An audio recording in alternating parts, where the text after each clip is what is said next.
संदीप जी, आपने अपने प्रारंभिक संबोधन में वो सारे सवाल उठा भी दिए और उनके जवाब भी दे दिए और प्रश्नवाचक चिन्ह भी लगा दिए। मुझको पहली बार वोट डालने का मौका 67 में मिला। मैं छात्र जीवन में राजनीति में सक्रिय था और तब से लेकर के अब तक ये सारे एक्सपेरिमेंट मैंने देखे हैं। हर दौर की राजनीति अलग अलग होती है। 67 में गैर कांग्रेसवाद था, लेकिन उसकी कोई पॉलिटिकल आइडियोलॉजी नहीं थी। डॉक्टर लोहिया, दीनदयाल उपाध्याय, स्वतंत्र पार्टी, कम्युनिस्ट पार्टी, ये सब एक हो गए थे। आपको ताज्जुब होगा, जो संघ परिवार आज लिबरल्स को गाली देता है, तो जनसंघ के और कम्युनिस्ट पार्टी के मिनिस्टर्स ने साथ काम किया। आज कल्पना है क्या? एक 71 में दलों के इकट्ठा होने से भी कुछ नहीं होता है, उसकी बानगी 71 है। इंदिरा जी के खिलाफ कांग्रेस ओ, बीकेडी ऑफ चौधरी चरण सिंह, डॉक्टर लोहिया की जो पार्टी बची हुई थी, चाहे जॉर्ज की हो या राजनारायण की, वो और स्वतंत्र पार्टी, ये सब मिले थे। अटल जी भी हार गए, चौधरी साहब भी हार गए, मुरारजी भाई खाली जीते, मधुलिमय हार गए, वगैरह वगैरह। 89 में जरूर वीपी सिंह को आगे रख करके सेव डैम, ये जो अपना भ्रष्टाचार मुक्त कागज जिसका आपने जिक्र किया, मैं भी उसी साल एमपी बना था पहली बार, वो जरूर था। लेकिन उस एक्सपेरिमेंट में भी क्या भेद थे कि एक तरफ जनसंघ हमारे साथ थी और दूसरी तरफ कांग्रेस हमारे मुकाबले में थी और वामपंथी हमारे साथ थे, जिनमें इतने कॉन्ट्राडिक्शंस थे। नीरजा जी और मेरे दोनों मित्र जो पत्रकार हैं, विनोद जी भी और ये भी अभय जी भी, सब जानते हैं कि बहुत सारे सवालों पर वीपी सिंह की और वामपंथी दलों की राय एक जैसी थी। अब मैं एक सवाल का जरूर आपसे करना चाहता हूं जो बहुत रोचक भी है, और कैसे बीजेपी ने उसी से अपनी राजनीति शुरू करके आज यहां पहुंचा दी। 2 के 303 हो गए, ये भी समझो। राम जन्मभूमि और बाबरी मस्जिद का विवाद कोर्ट में चल रहा है।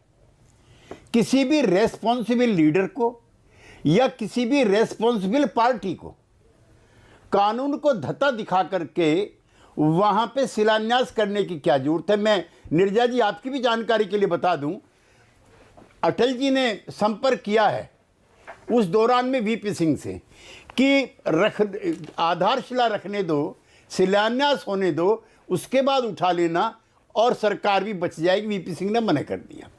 एक प्रसंग ये आता है संदीप जी, जब अटल जी बन जाते हैं प्रधानमंत्री, तो वीपी सिंह फोन करते हैं, अटल जी राम मंदिर के निर्माण में अब क्यों देरी कर रहे हैं? क्यों नहीं ढांचे को गिरा करके राम मंदिर का निर्माण करते? अब तो सरकार है आपकी। कह रहा है संविधानिक मामला है, ऐसे कैसे कर सकते हैं? उसने कहा जिस दिन आप मुझे तंग कर रहे थे और मुलायम सिंह यादव को, उस दिन भी यह संवैधानिक मामला था। अब जो परिस्थितियां बदली हैं वो 2 तरह की हो गई हैं। एक तो लचीलेपन की जरूरत भी है और एक वैचारिक कंसोलिडेशन की जरूरत है। तो जब वो घर से, अब 1 मिनट केसी त्यागी साहब, वो घर से शुरू होगा ना, वो घर से शुरू होगा, यानी कि जनता दल, प्लीज जनता परिवार से क्या वो शुरुआत आपने कर दी है, या वो पहले सबसे बड़ा टेस्ट चुनौती वही है कि पुराने जनता परिवार के लोग साथ आएंगे कि नहीं, तभी तो विपक्ष आएगा? मैं संदीप जी प्लीज, अब मेरा एक और क्वेश्चन है अपने मित्र मंडली से भी और देश के प्रबुद्ध लोगों से भी। जब भारतीय जनता पार्टी सत्ता में आने के लिए नेशनल कॉन्फ्रेंस से समझौता कर सकती है, जिसके गाली दे करके, विरोध कर करके वो यहां आए हैं शेख अब्दुल्ला के खिलाफ, जहां कुर्बान हुए मुखर्जी, वो कश्मीर हमारा है। एक जो पीडीपी है वो नेशनल कॉन्फ्रेंस से भी 2 कदम आगे, सेल्फ रूल, यानी कि जम्मू कश्मीर में अगर पीडीपी की सरकार बनती है तो रुपया भी हिंदुस्तान का नहीं चलेगा, उसके साथ भी गठबंधन कर सकती है। 3, लाल चौक पर भाषण चल रहा, अटल बिहारी वाजपेयी का प्रधानमंत्री हैं, मुफ्ती मोहम्मद सईद जो हैं मुख्यमंत्री हैं, बैठे हुए हैं, एएस दौलत साहब जो रोके चीफ है, उनकी किताब आई है, उसमें लिखा है कि महबूबा मुफ्ती भी मंच पे जाना चाहती हैं। अटल जी कहते हैं कि no, she has Hizbul Mujahideen connections, please don't allow her on the dash. उसके साथ भी बीजेपी सरकार बना सकती है।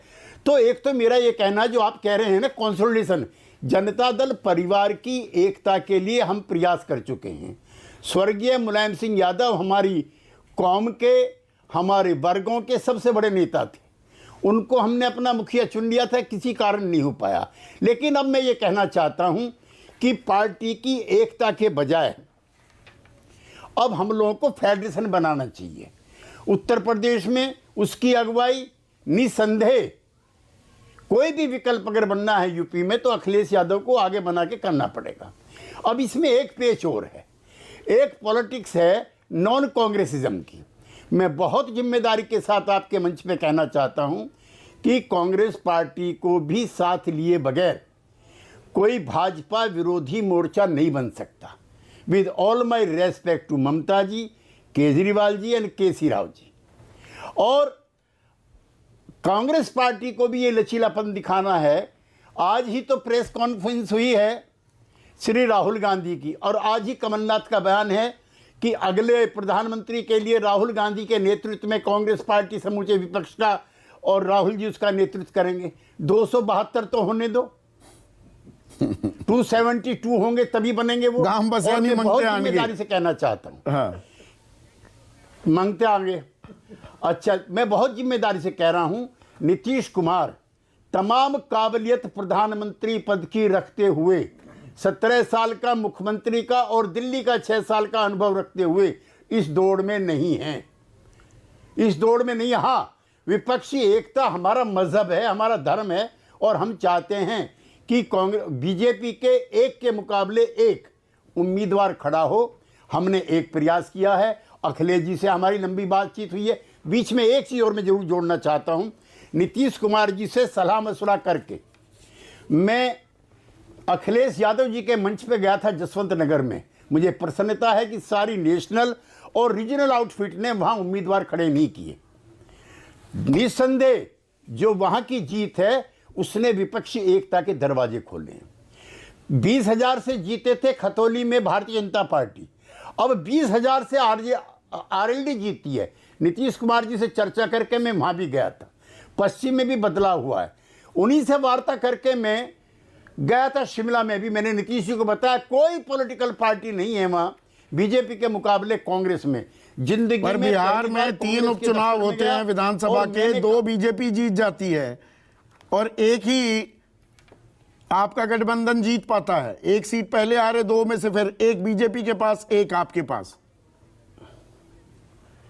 2 और भी हार सकते हैं, 2 और भी हार सकते हैं, उसकी चिंता नहीं है। लेकिन जिस दिन लोकसभा के चुनाव होंगे, पूरा पैनल भी आश्चर्यचकित होगा, और आप तो बहुत ज़्यादा होंगे जब 40 में से कम नीतीश कुमार मेरे से और तेजस्वी नाराज हो जाएंगे जब 35-36 सीटें इस गठबंधन की आएंगी।